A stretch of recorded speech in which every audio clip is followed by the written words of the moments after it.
myself to you all. My name is Trey White. I'm a media personality here in Chicago. You can check me out on WGCI. I've been on GCI now for 7 years. I've actually been with my company, iHeartMedia, for 14 years. So I've been there a long time. I actually started in New Orleans, grew up on the south side of Chicago. I graduated from King High School. Yeah, we got some King people? Okay, there we go.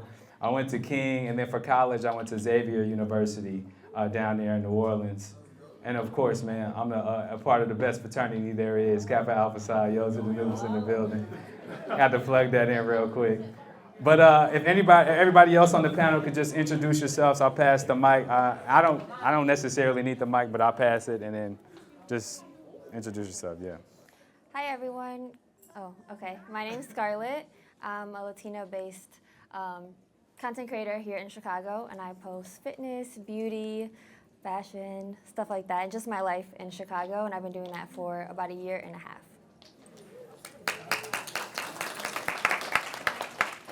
Hey everyone, I'm Angie, and I am a content creator here in Chicago as well. I post a little bit of everything, a lot of beauty, some lifestyle, food, so pretty much everything. Good afternoon, Kevin White here. Started off as a corporate career content creator, then slowly started to transition to the Chicago hospitality space. I throw my own events, collaborate with a lot of different people in Chicago, building third places for people to go in their mid-20s, early 30s, really anybody, so yeah. Hello everyone, my name is Maya Reese. I am the producer and co-host of Unapologetically Angel, Angel Reese's new podcast that we do here in Chicago. I'm from Chicago. I went to Whitney Young, not King, and then I went to Howard University. I work in sports, so I'm a sports content creator as well. Okay, all right, Maya.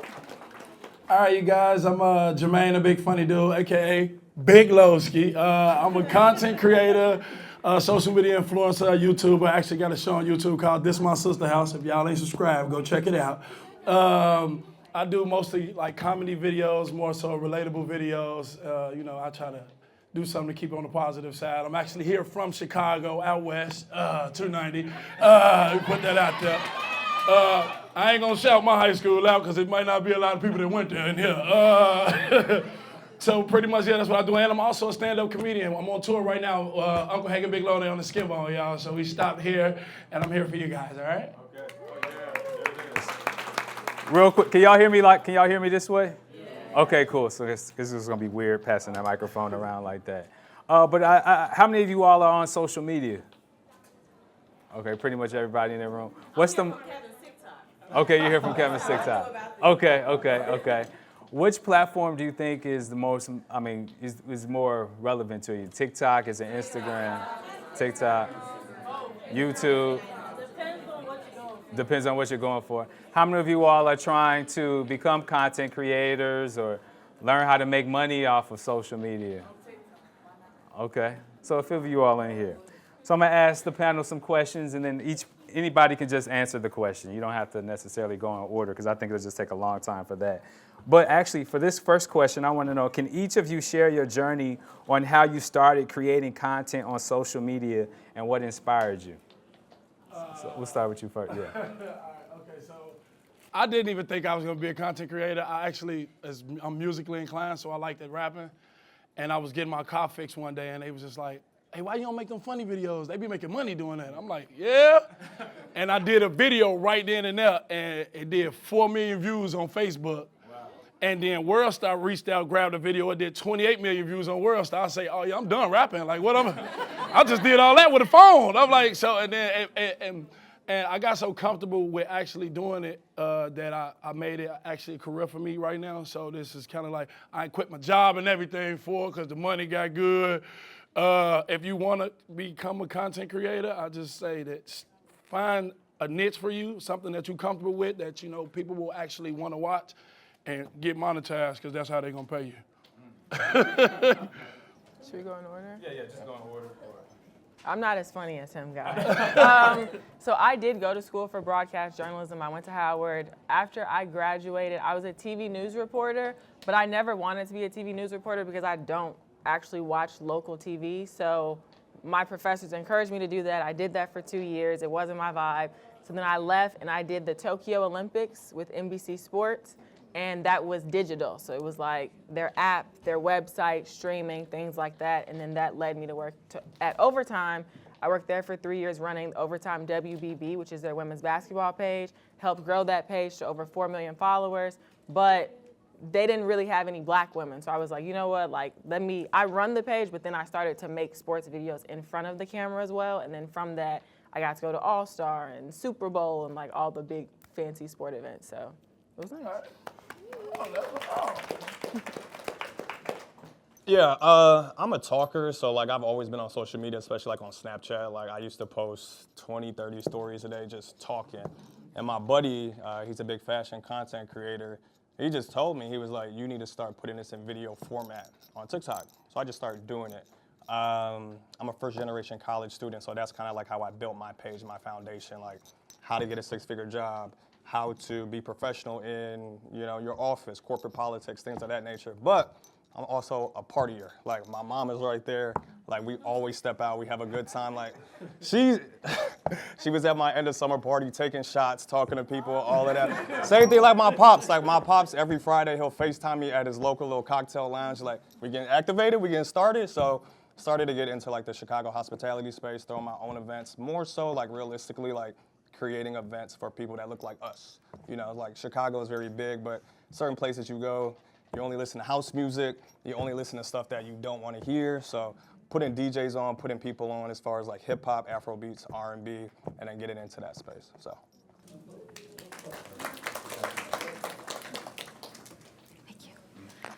So I started creating content online because I have a corporate marketing background and I started freelancing. So I wanted to make money on the side and learn the platforms to be able to provide that as a service to small businesses. So I started to learn TikTok, Instagram, but then I'm like, wait, why don't I do this for myself? So I started just posting content of myself and going to work videos, like literally just day in my life, going to the office, my outfit, my commute, taking the bus to work, and those videos started going viral. It would get like 1 million views. And I went from 5,000 followers to like 10,000 followers in like a span of a week. So I'm like, all right, let me keep posting these. So once you find something that you're really good at, I suggest repeating it. But I kept repeating those in the life corporate office videos. And that was what my content was based around. But then I got laid off earlier this year. So then I just took it. It's okay. It's the best thing to happen because then I took this full time. And yeah, now I post my life. So I kind of started in social media. My first video was 10 years ago on YouTube. I posted a video before leaving school, and I never really posted again. I would post like sporadically. But about like 2 years ago, I had a video go viral. And after that, I was posting very much so consistently. I also got laid off from my job, and that was the best thing that ever happened to me as well, because I was really able to like focus my time into content creating. I do work a full-time job now as well, but yeah, I manage both, and that's kind of how I got started. Yeah, clap it up for that.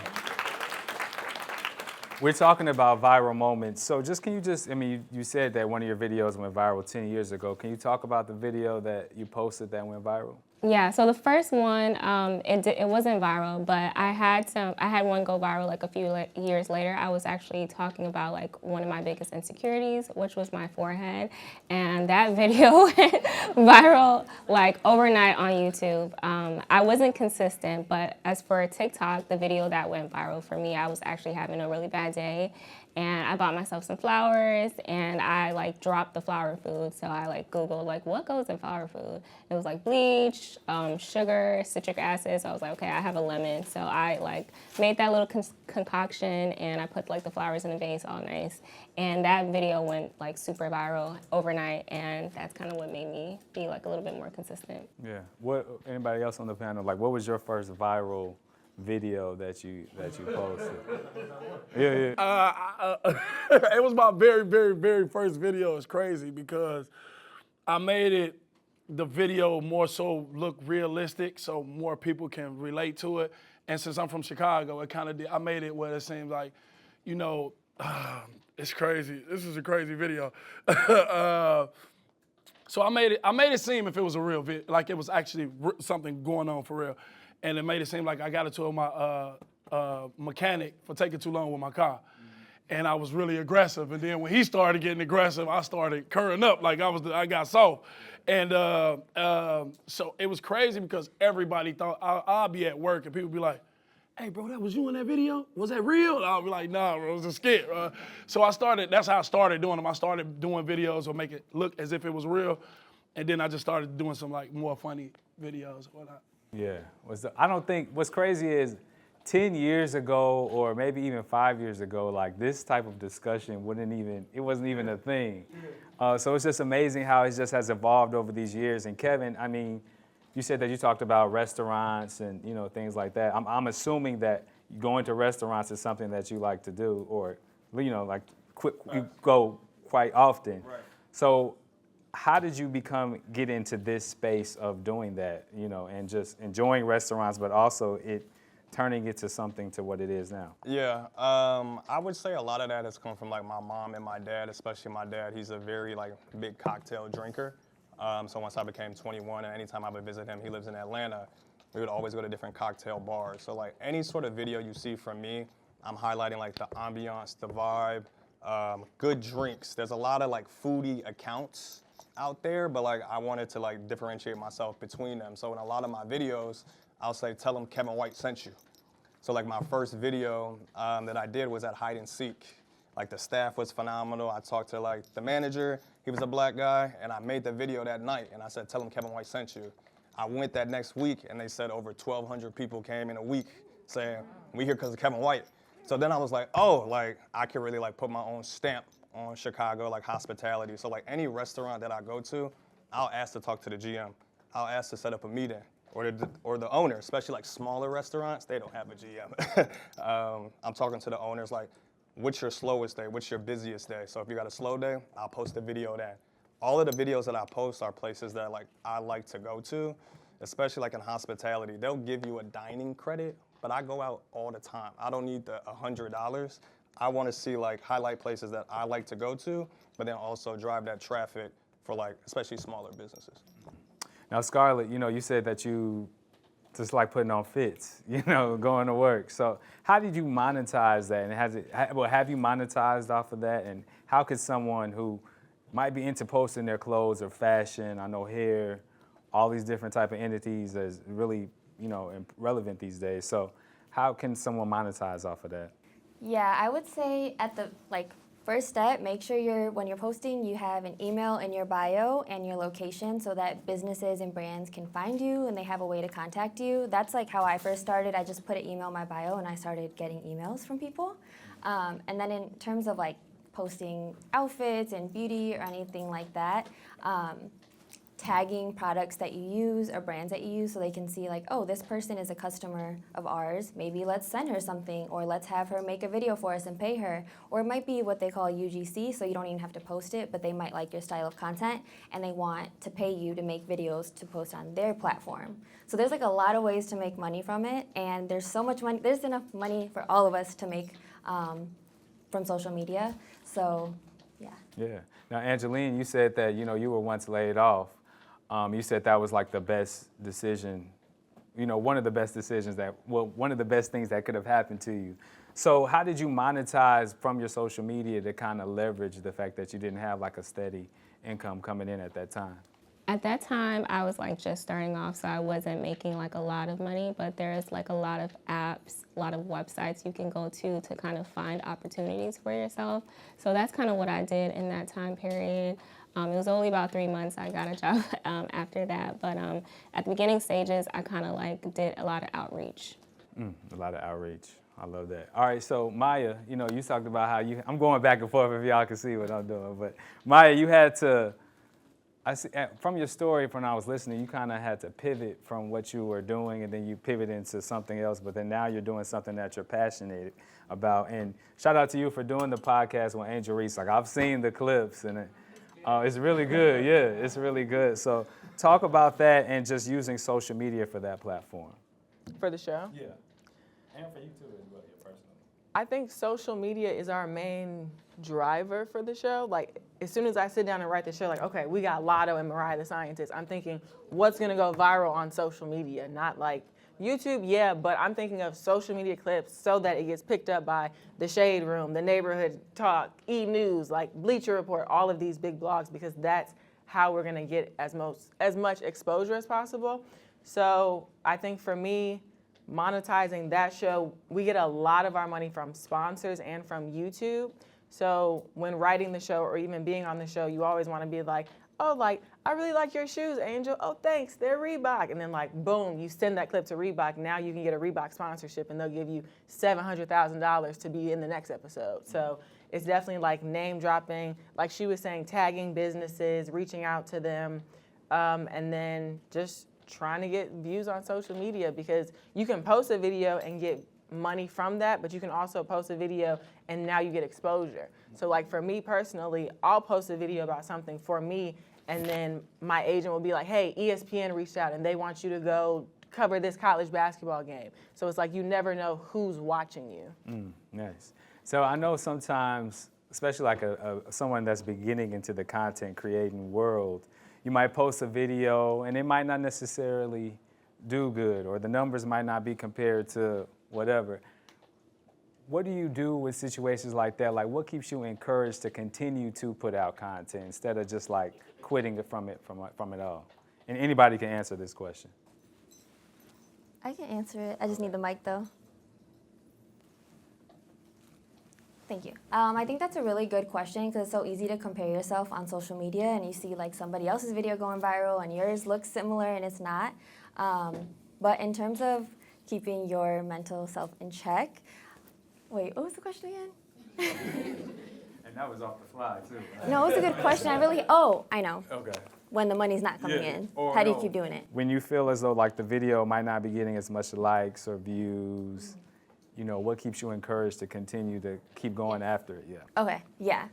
You have to really love it, and you also have to have a like marathon mindset about it. Like if you posting videos could gain you financial freedom for your family and break generational curses, then you still have to do it, even when it's not getting likes and comments, or you don't think that it's performing to your standard. You just have to keep doing it. You gotta post the next video. Like if you ever post something you don't like it, just move on from it, work on the next one, and just keep going, because I think longevity and consistency is what will separate you from other creators. Can I comment on that? Sorry. I think another thing, when I was working at Overtime, like I said, I ran their social media page for 3 years. It was a page with, I think it was maybe 10 million followers when I started. And it's really not always about the content. Like you could spend 3 hours on a video, you could spend 3 days on a video, but then you posted it at 4:30 while kids were in basketball practice, or you posted it like during lunchtime and then it's gonna get a lot of views. Like it really does matter when you posted, whether it was a Monday or a Friday. Like it's just random. You never really know what's gonna pop off. So even if you spend a lot of time on a video and it doesn't do the numbers that you were expecting, that doesn't mean that it wasn't bad. You just didn't reach your target audience with that specific video. But the one tomorrow literally could get 2 million views. Well, you talked about times posted and things like that. Is there a specific time? Is there a science, or is it? Yeah, I'm just asking. What is it? What is the key to it? Yeah. There is a science. So I know on Instagram specifically, if you look in the analytics, it'll tell you like at what time of every specific day you have the most followers that are online. But even then, like you could try it, but it might be like you posted. It might tell you Thursday, but then it just so happens to be Thursday night football that Thursday, and you're in Chicago. It was a Bears game, and then everyone was watching the Bears game, not on Instagram, and then you just missed your beat. Like you just got to keep testing it out. I could add to that. I feel like it's a couple different things as well. Like, to be honest, like social media is like psychology and understanding it. So for example, I post typically all of my content on TikTok between 11 a.m. and 1 p.m. If you follow me, you will naturally start to see that. So then you're showing up around that time. If I go on live at noon every single day, if you follow me, you'll be like, Kevin is gonna go on live at 12 o'clock. So if I'm posting a video also at 11:45, 12 o'clock, you will then see that video as well. So you can quote unquote train your audience to know when you're posting. A lot of podcasts do that. They have set times when they actually post, when they're actually gonna go live, when the whole clip is going live. So then you know exactly when to show up. So you could drive your own traffic as well, but that comes with nurturing your own audience. A lot of it too is just consistency and volume. I talk about that all the time. Like the volume is different for everybody. Like my first month on TikTok, I posted 83 videos. I just wanted it bad, you know? So now I'm like pushing all of this content out. One video goes, now you start to see traction. So we can't really talk too much about the algorithm, to be honest, because you don't really know, but you can control your own controllables, so.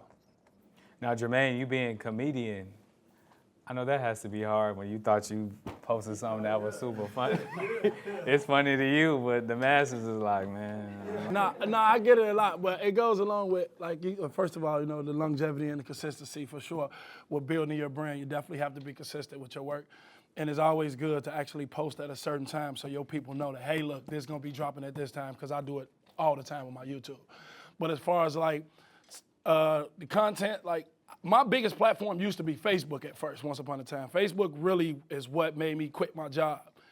But I didn't learn the algorithm thing until later, because sometimes you might have something on your page that might affect the algorithm of your page. It has produced, because a lot of times it's not put in front of all of your following. So if you're not like in that algorithm at that time, you're gonna have a low video. It's gonna be, I don't care how great the video is, I don't care how funny it is, how relatable it is, it might not get what you wanted to get. But when you are in that algorithm, you can probably repost that same video and it might do good, because there's videos that I posted that did probably 30K on a bad day, and I reposted it and it do 2 million views. And I'm like, oh, okay, well, I get it. I was in the lower feeds. But yeah, that comes with the social media thing as well. So you definitely gotta be consistent, and you definitely have to have that mindset, you know, for sure. And you all being content creators on this panel, what have been some of the challenges that you've had to overcome with, you know, just being a content creator and, of course, getting into this space? I feel like we all go through challenges. Let me say it first. So, yeah. I hate the demonetization thinking. I really hate it really bad, because I had to figure it out on Facebook, and when they do it, they demonetize you for 90 days, but they literally want you to post every day. They want you to still post, and if you don't post, when you are back monetized, you're in the lower feeds. I do not like it at all. So if you could kind of explain what demonetization is, because some people might not understand. So when you're monetized, they're giving you the opportunity to make money from this platform, right?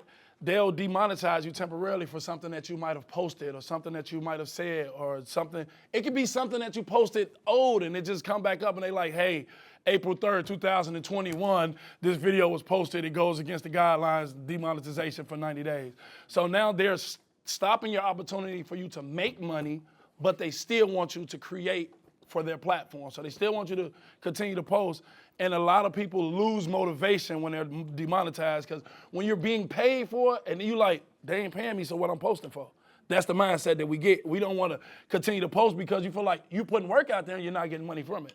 So you're just giving them free work. So a lot of people be discouraged with like posting on, well, I think the biggest platform that's like that right now is kind of like Facebook, if I'm not, because I don't see it too much like on other, but they're so sensitive with demonetizing you. So if you are planning to be a content creator or working on becoming a content creator, be very aware of demonetization, because it can slow your money up for sure. What about you? Any of you ladies, any challenges that you've had to overcome or gone through? I can agree with that. Like the platforms, like you can't change some things. Like you'll work very hard, but like it's the platform. They might, you know, not push your video, or like there's an issue with TikTok right now. Like if you delete a video, they won't push it as hard if you repost it. So things out of your control is kind of like frustrating. Another thing is working with brands sometimes. I think I had like a recent issue with a brand where they took like over 6 months to pay me. And that situation is just really, really frustrating sometimes, because you feel like, okay, they're about to ghost me pretty much. But yeah, that just dealing with brands sometimes can be kind of frustrating, especially by yourself. Yeah, I think another challenge when it comes to content creation is the back end part, like how much should you be getting paid for stuff, and you know, sending brands invoices or negotiating with them on your worth. no one really like tells you that stuff, so you kind of learn as you go. Or you attend things like this that kind of give you insight, but it's kind of figuring it all out in a very new industry. Kevin, have you had any? Yeah, I could talk on that. Two things. I feel like a lot of people, they have imposter syndrome, that you don't think you belong in this space. Any of your prominent content creators, anybody with whether it's 50,000 to 5 million followers, they started at 0. Everybody is a regular person. So when I first started, like, I didn't really have that, but sometimes I'm like, okay, do I feel qualified to talk on this? Or do I feel like this is gonna be a good piece of content? Versus now, all the amount of different, whether it's famous people, prominent people in Chicago that are reaching out to me for different opportunities, different collaborations, it all just makes sense. But I feel like another thing that Scarlett talked about is like brand negotiations. Now, I do a lot of different corporate career content, and I talk to some of my like buddies and other like content creators about this. Like, if I send out a rate and I think like this is a very high rate, and they just come back like, all right, we're about to send you a contract right now, I'm like, I probably undersold myself. Versus certain different brands, now I come back to them with this rate, and now it's way below. So like content creation, especially like making money off of it, it really depends. I mean, it's new, so there isn't any set rate. I could have a very engaged audience with 100,000 followers. Somebody could have 1 million followers, and they're expecting more money, and their engagement is so low. So it all depends on like what you offer as well and how you can negotiate. I can't, like, certain people sit down and talk to me about negotiations. I'm like, I can't give you a set rate because my rate could be way different than yours, way different than yours. You know, you could be 10 times more expensive than me, and maybe I think I should be that much, and the brand doesn't respect that. So it's a really like learning process. But like back to my initial point, I would say for anybody that's in here, like, you definitely belong in these spaces. Just because your follower count is low or your views are low initially, it's supposed to be low. You know, you just got to get over that imposter syndrome, because we all, just like Scarlett said, there's literally room for everybody in this space. I think knowing your worth, not even just in this space, but just in all the spaces as you continue through life, I think that's important. Let's talk about like engagement. I know for me in radio, our goal on the radio is we got 20 seconds, because that's the attention span of our listener, to order to get something out. So when it comes to social media, how do you try to keep someone's interest in what you're posting, and of course the attention span of someone looking at something visually? Because I know it's just easy to just scroll right past when something doesn't pique your interest anymore. I'll go. Two different things. I say, depending on the style of content that you create, all of my videos are just talking points. So I'm using a quote unquote a visual text hook, and then also like the first sentence that I'm using in the video. If you ever see my videos, I do not introduce myself. Nobody cares who I am. I'm providing information for you to consume, period. So everything that I'm doing is for the consumer. Just like you said, like, attention spans are low. On TikTok, I'm scrolling. If you're talking about, hey, my name is such and such, I do this, I do not care. Versus if I tell you, this is the best cocktail lounge in Chicago, now you're interested. Or this is how I went from making $50,000 at this job to $150,000. How do I do that? So it's more so about being intentional with your wording, and then also like text on screen for me. I think that I want to say something for me, just personally. I posted a video. I went to Columbia, and I went to this nice hotel, and I posted like 3 nights for like, the price was like 3 nights for $500. And I posted, the video was like 10 seconds, and they got like 500,000 views just from me saying 3 nights for whatever amount of money on the hotel. So that was my little viral moment. But anybody else? Yeah. Yeah, I have something to add to that. I think in terms of content that is engaging, I kind of think of it in 2 buckets, like educational. Okay, my outfit for fall, like this will teach you something, or teaching you a hairstyle, or aspirational. Aspirational being like, you might not know me, you don't have to know me or care who I am, but this video has a factor of relatability that you can aspire to or you experience, like going on vacation, for example. I'll take quick clips and I just share the vacation in like a 10-second video, and those always perform really well because everyone wants to go on vacation and like have those vibes. So I think either think in terms of value to the audience or providing vibes. Yeah, I agree with Scarlett.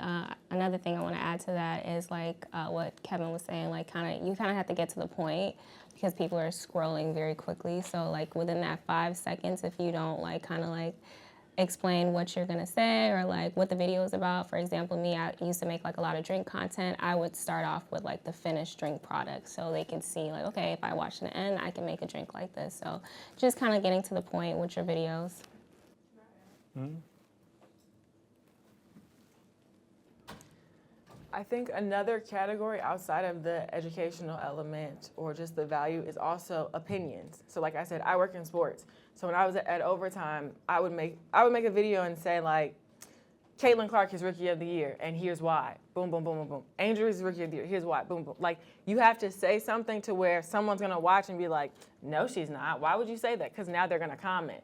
And the main reason that we would get a lot of engagement is because people just want to argue online. So if I say, I think so-and-so is the MVP, as soon as one person says no, there's 30 people like, yes, it is. And you don't even know. You don't even watch basketball, going back and forth. So that really drives engagement. It really drives views if it's something that's opinionated, whether it's my opinion or if I'm like, yeah, guys, what do you think? What city do you think should get the next WNBA team? People are going to comment on that. For sure. And we could talk about authenticity real quick. How important is it being authentic? I'll be messing up words, y'all. But how important is it for you to be authentic when it comes to your post and, when you do post? Very important. Very important to be authentic. People will know you for your work. Because I see a lot of people doing stuff that they see other people doing, and it might just not work for them. But sometimes it works, and sometimes it don't. But it's very important to be authentic, you create your brand so people can know you for your brand and what you created. Like a lot of people see me and they call me Big Lowdown. And it's because I created a character that people can attach to. I'm the big one that's always crying. Oh, I got that man. They ask me, oh, where your son? I created. So I make sure it's relatable, but I make sure it's authentic so people can be like, oh, okay, well, I know him for that, So I think it's very important. You also don't want to post anything on social media that isn't true to you, because this is the image you're putting out to the world. I would have never got a job with Angel Reese doing her show if I was saying rude things about Angel Reese.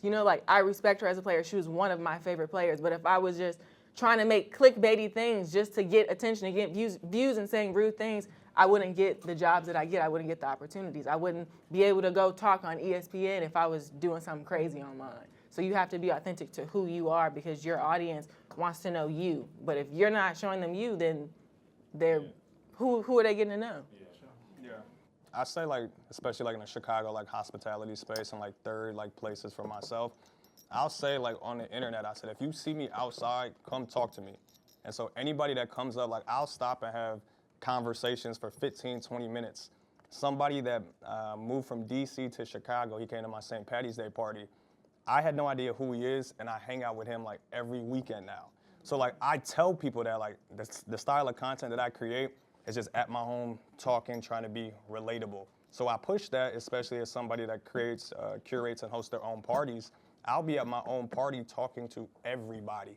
So that's the difference between myself and let's say another event host. A lot of event hosts, they just duck off to the corner. They just want to make the money. The money is good, but I want that experience. You follow me, I want you to feel like I'm Kevin White's homie. I could talk to him about anything. I respond to so many different DMs and all sorts of different things. So however you present yourself, and segue as well, you can't take everything.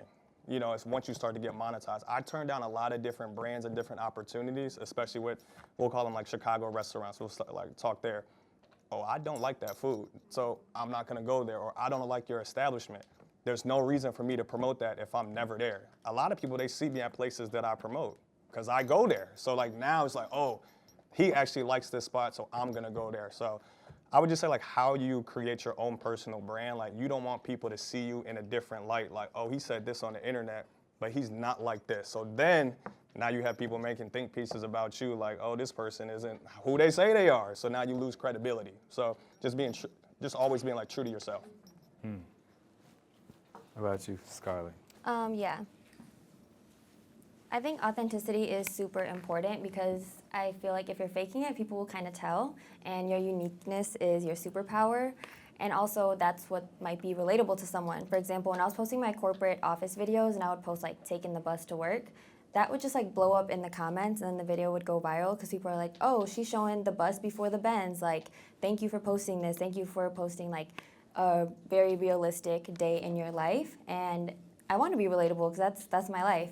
And also kind of piggybacking off of what Kevin said, don't feel like you have to take everything or say yes to everything.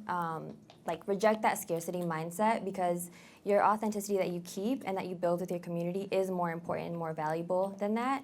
And like I said, you don't got to say yes to everything. There will be more brand deals and more money on the way. Yeah, I agree.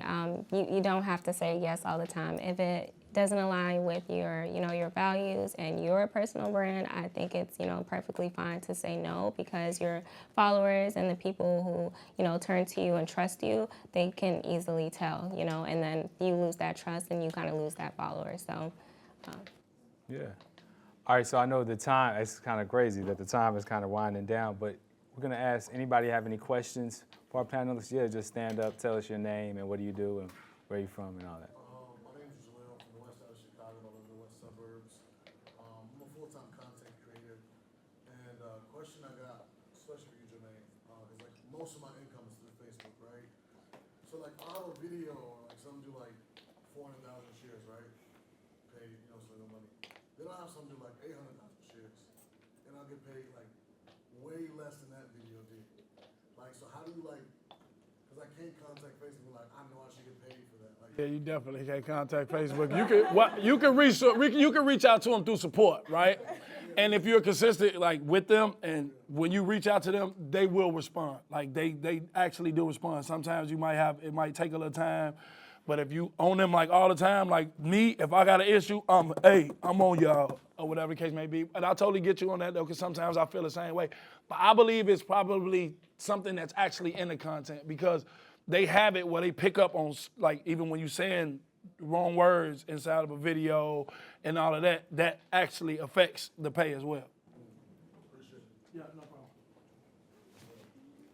Hi, my name is Laura Michelle. I just wanted to make a comment to you all that I know social media is the older rage, but being a group of young people, I know I'm probably much older than a lot of you, that there are other ways to use your talent, your passion also, that social media don't provide. Like, I met a lot of good people who found interest in what I was doing, and I could use social media as an outlet and a platform, but I didn't have to promote, to meet people, to get more opportunities. One was with the BWTT parade and the Chicago and the cheers. So they took interest in me, and a company funded me to work on a project. And then it was the Chicago Community Trust. They're with the MacArthur Foundation. They provide grants and a lot of different things. I don't know what's happening. Let me read real quickly.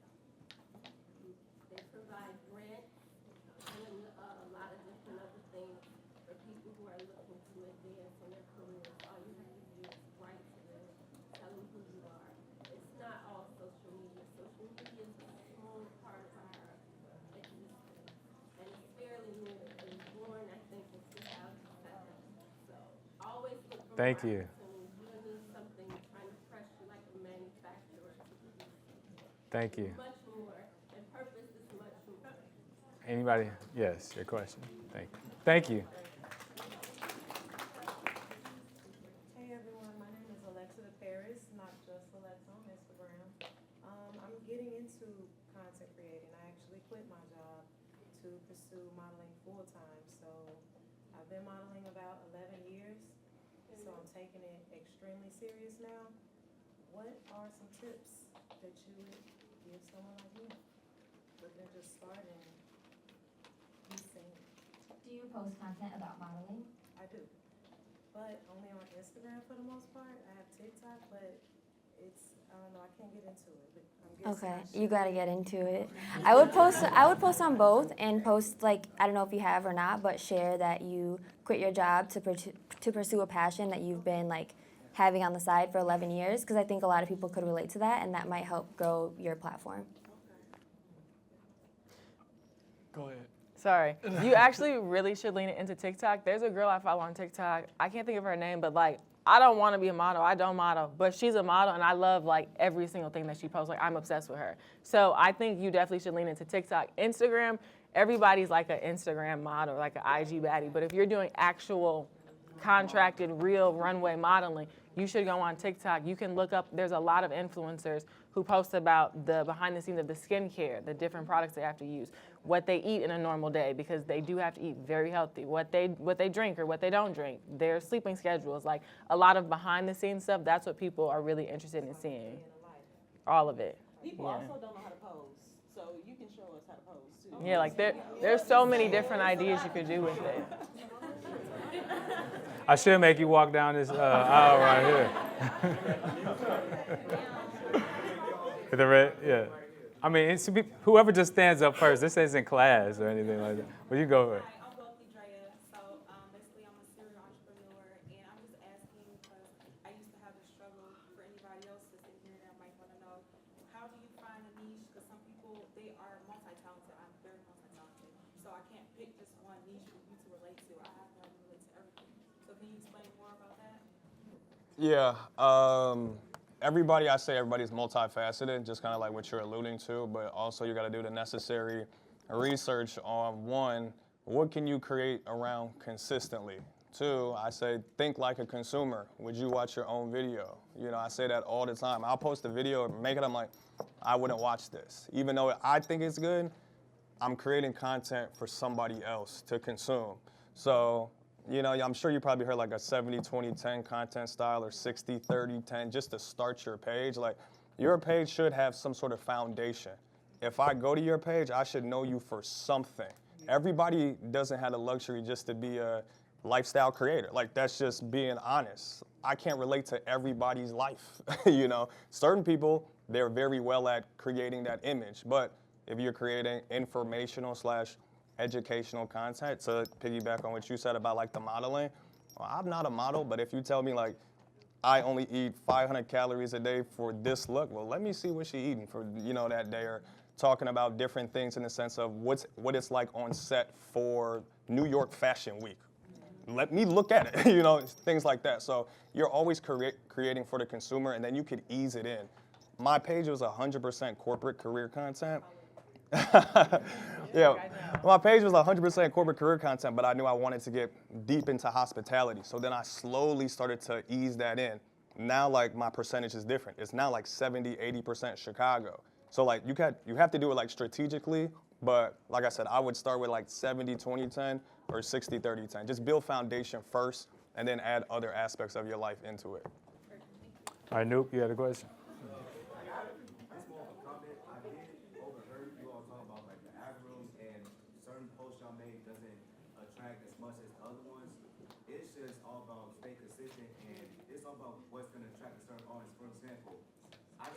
Jay-Z from New York City that's under 100, but I got Conyears-Ervin that's almost at 900.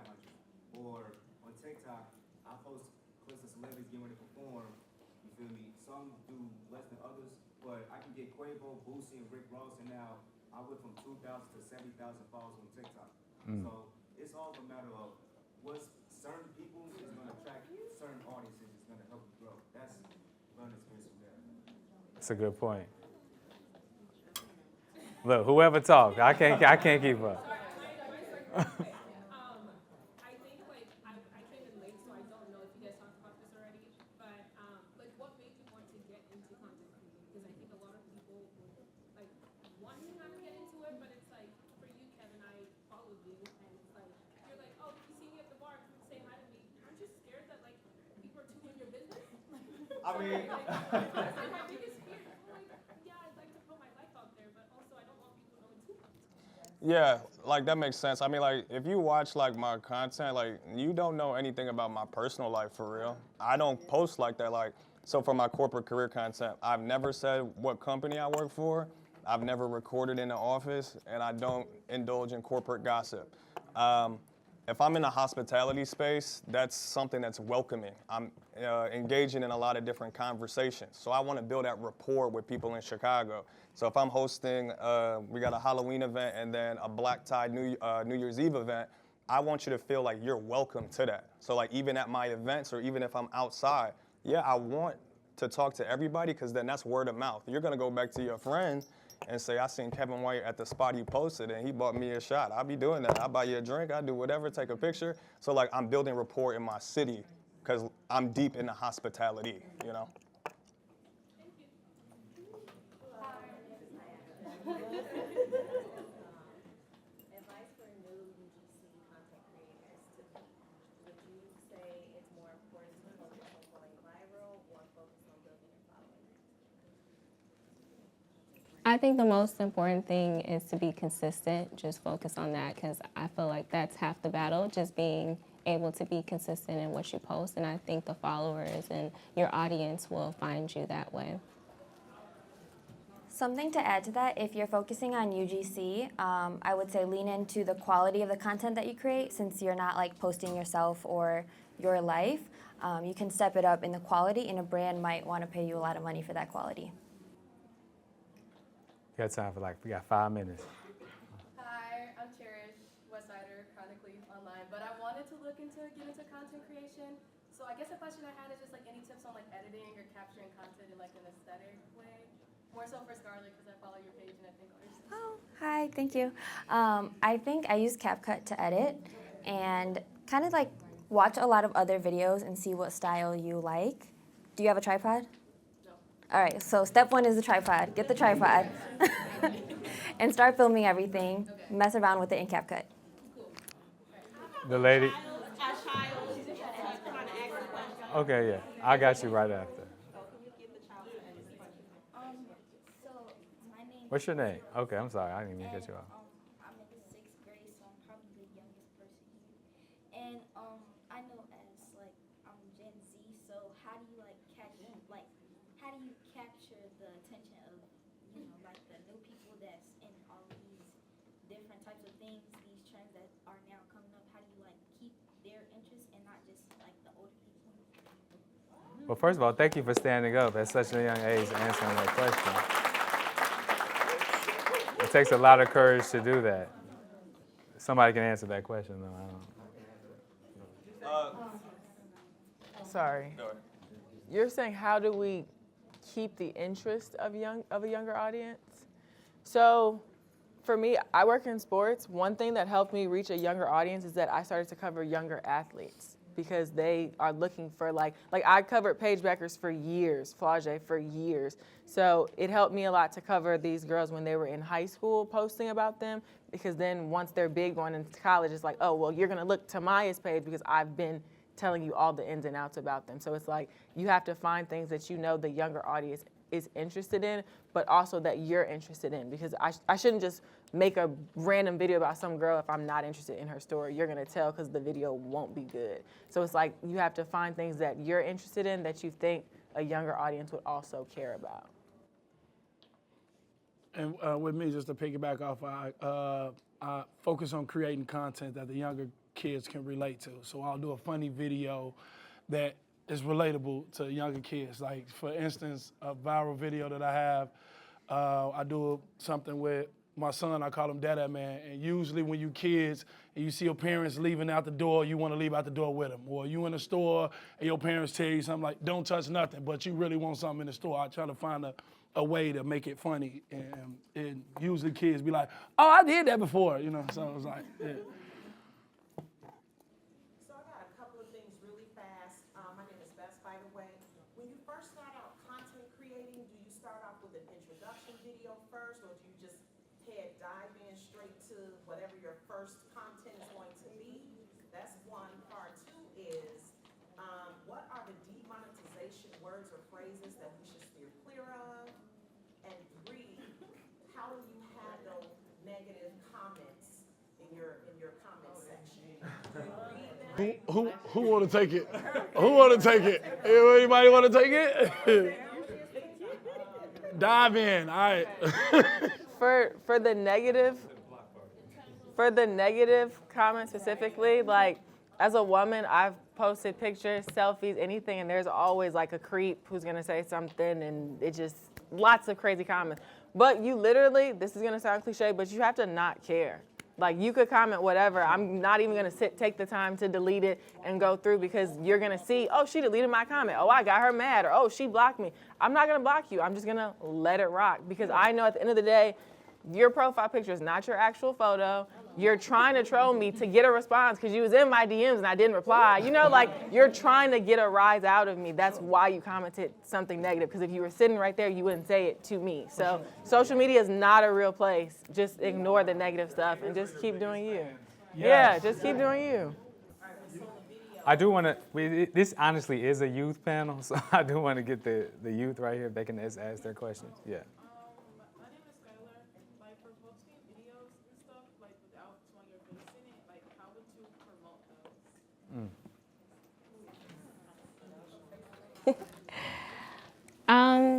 I would say focus on your interests, things that you like. I'm honestly trying to get away from that a little bit. I'm trying to like make myself more of a brand, but I would just say just post, you know, like I said earlier, starting off the video with like the finished product or like the quality, like Scarlett said. Those are the two main things, I guess. Or, Oh, I was just gonna say for the quick videos, you can also incorporate shots where your face is not in the camera, but behind you is. That's an easy way. I was gonna say, I noticed about social media, but like, what books would y'all recommend to read? That's a great question. Think and Grow Rich. It's one of my favorites. Rich Dad, Poor Dad. Those are my favorites. I like those type of books. That's actually, I'll say books that you can learn something from. Like books that can put some, I call it fat on the brain. Books that you can actually learn something from or you can benefit from are always the best books to read. This will be our last question. We cousins? Okay. Okay. Okay.